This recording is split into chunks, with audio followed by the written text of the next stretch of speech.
Baik, Assalamualaikum warahmatullahi wabarakatuh. Netizen, warga alumni HMI, wabil khusus warga Alimbas dimanapun Anda berada. Saat ini kita sudah bersama Ketua Umum Majelis Daerah Kahmi Medan, Profesor Dr. Hasim Purba, dan juga hadir pengamat, penulis, dan sekaligus advokat kita, Muhammad Joni SHMH. Kali ini kita akan ngobrol-ngobrol sesuatu. Katanya agar ada dibangun pojok-pojok baca, ya pojok-pojok baca di seluruh tempat-tempat mangkal penduduk atau masyarakat di Kota Medan, misalnya di Lapangan Merdeka. Orang tidak hanya jalan-jalan di situ, tapi ada di situ pojok baca, di terminal juga, di bandara juga, yang di mana ada sentra-sentra mahasiswa, masyarakat.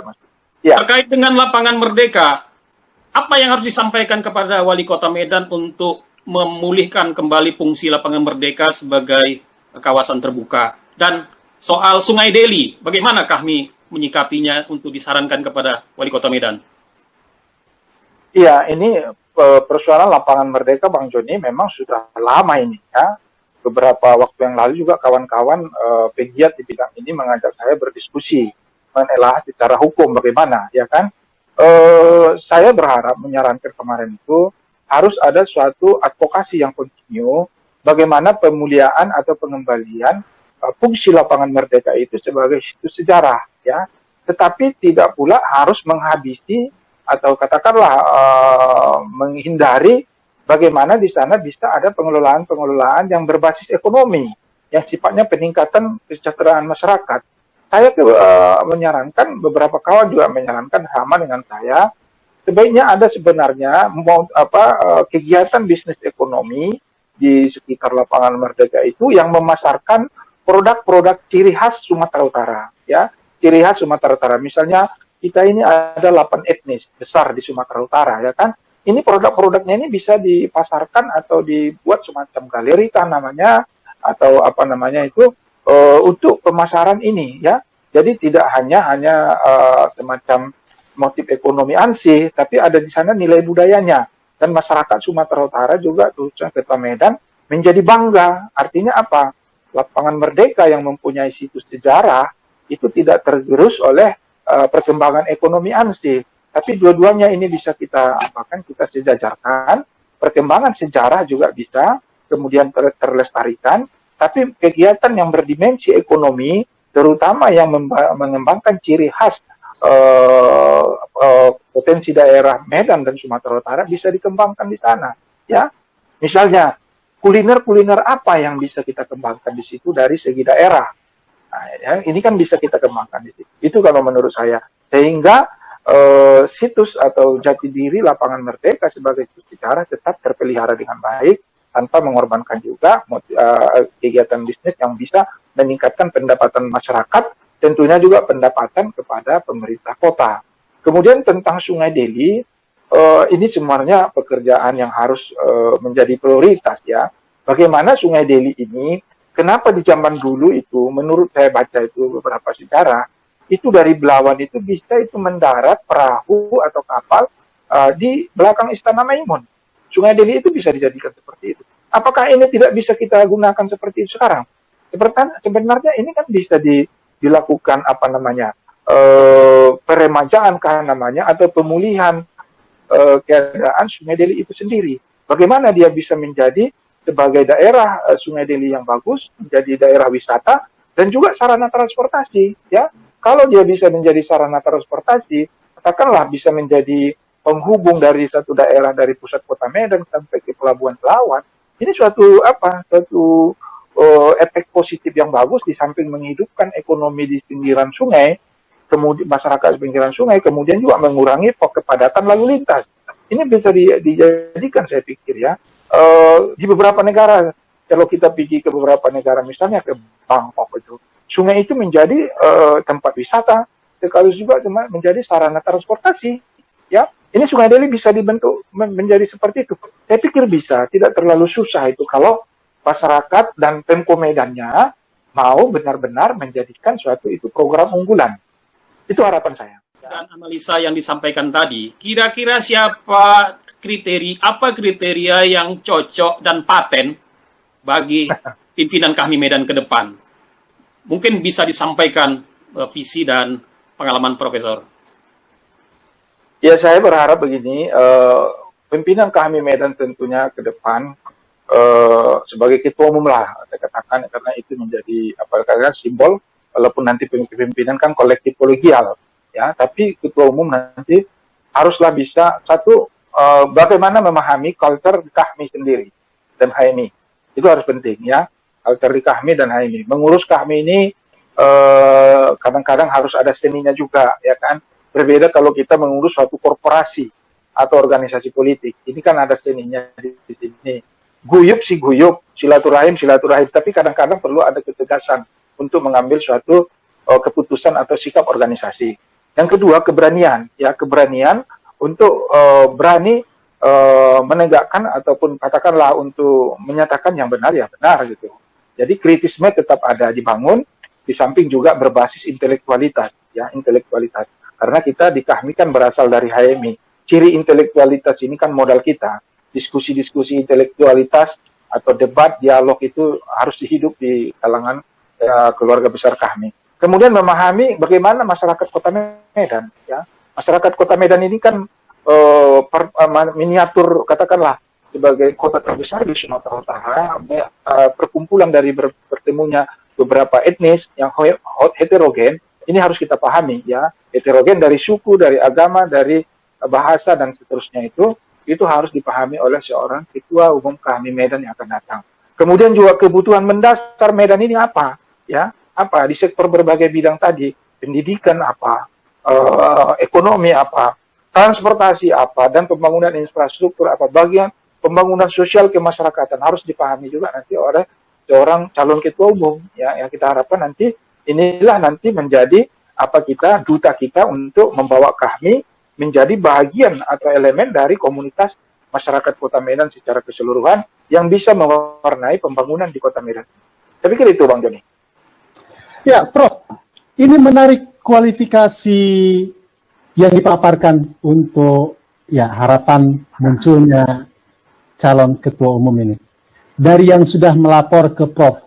Hasim, kira-kira ada yang sudah memenuhi kualifikasi atau kriteria yang disampaikan oleh Prof. Hasim itu. Gimana, Prof? Pada umumnya kan kader-kader HMI yang sudah menjadi anggota kami itu semua itu sudah dididik di perkaderan HMI, sudah terlatih. Tapi kan kita mencari yang terbaik, ya, dari semua yang berkomunikasi dengan saya, karena saya pikir juga dia punya track record di Kahmi maupun waktu di HMI. Sebagian ada yang junior saya, sebagian juga ada yang senior saya, ya. Yang senior pun saya katakan tidak menjadi ukuran, menjadi harus yang junior, tidak juga yang harus yang senior gitu. Tapi ini semua kepada saya tidak mau juga dikotominya, Bang Haji, ada dikotomi senior dan junior, milenial dan non milenial. Siapapun punya kesempatan ini, ya kan? Apakah yang junior atau yang senior, kita mengalir aja begitu, nanti akhirnya kan terpulang kepada warga Kahmi yang akan menggunakan hak suaranya. Karena ini berbeda, Bang Joni dan Bang Hadi, ini kan one man one vote. Kalau nanti terdaftar 1000 lah pemilihnya. Ini berbeda dengan pemilihan tingkat wilayah. Karena yang punya wilayah, yang punya suara, majelis daerahnya, satu suara perwakilan kan. Kalau ini kan semua warga Kahmi yang berdomisili di Medan atau terdaftar sebagai tetap di Medan bekerjanya, itu punya hak nanti untuk memberikan hak pilihnya. Tapi dengan catatan, harus mendaftar secara online kepada panitia yang sudah ditentukan formnya oleh panitia nanti, supaya apa? Jangan nanti di ujung-ujung tidak mendaftar tapi minta memberikan hak pilih. Nah, kan itu apanya, Bang Hadi sama Bang Joni. Terima kasih. Untuk para kandidatnya sendiri wajib mendaftar, Prof? Ya tentunya kandidat nanti ya harus mendaftar juga sebagai warga Kahmi, ya, sebagai peserta. Karena ada salah satu kriteria di anggaran dasar kita, bahwa calon ketua umum Kahmi Medan itu harus mempunyai domisili tetap di Kota Medan. Nah, itu ada salah satu untuk membuktikan domisili tetap ini kan tentunya ada dokumen yang harus kita nanti perkuat, misalnya KTP, kartu tanda penduduk. Itu ada di anggaran dasarnya. Anggaran dasar kami dan anggaran rumah tangga mengatur itu secara tegas. Kalau calon ketua umum ya. Tapi kalau pemilih tidak mesti hanya pakai KTP. Ya, baik Prof. Sebelum Prof dari Bang Joni, karena dia limbas.com, itu ada rubrik khusus catatan harian Bang Joni. Nah, khusus menjelang Musda Kahmi Medan ini, kita ingin mendengar dulu catatan dari Bang Joni. Silakan Bang Joni.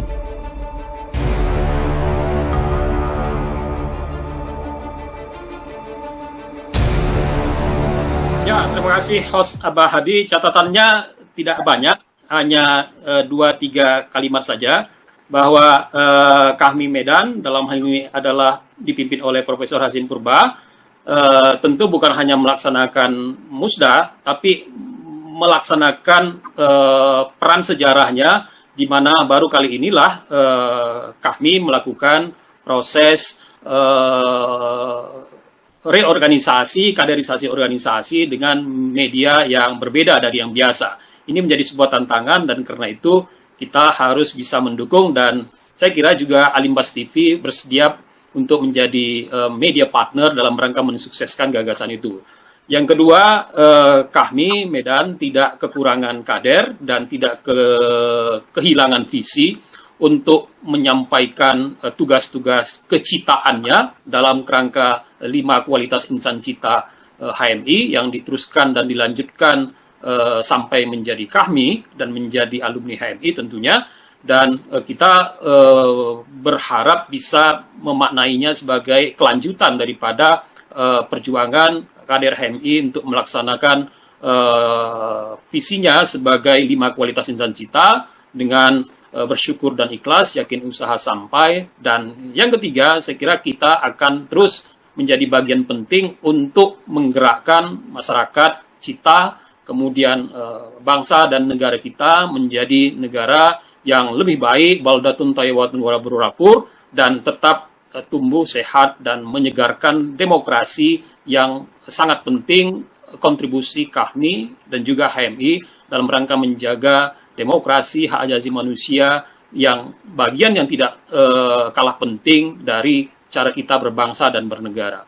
Saya kira itu catatannya, dan kita akan menunggu perkembangan lebih lanjut. Saya kira Alimbas TV akan melaksanakan berbagai event untuk mensukseskan Musda Kahmi Medan 9-10 April 2021. Saya kira itu, Pak. Terima kasih, Bang Joni.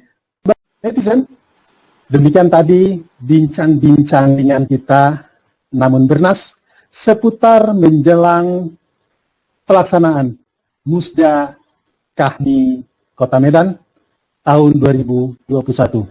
Nantikan bincang-bincang ringan seputar Musda Kahmi Medan ini hanya di Alimbas TV dari alimbas.com, media literasi, edukasi, dan informasi yang insya Allah mencerahkan bangsa. Terima kasih kepada abang-abang yang sudah turut serta dalam bincang-bincang kali ini. Tetap bersama Alimbas. Assalamualaikum warahmatullahi wabarakatuh. Waalaikumsalam.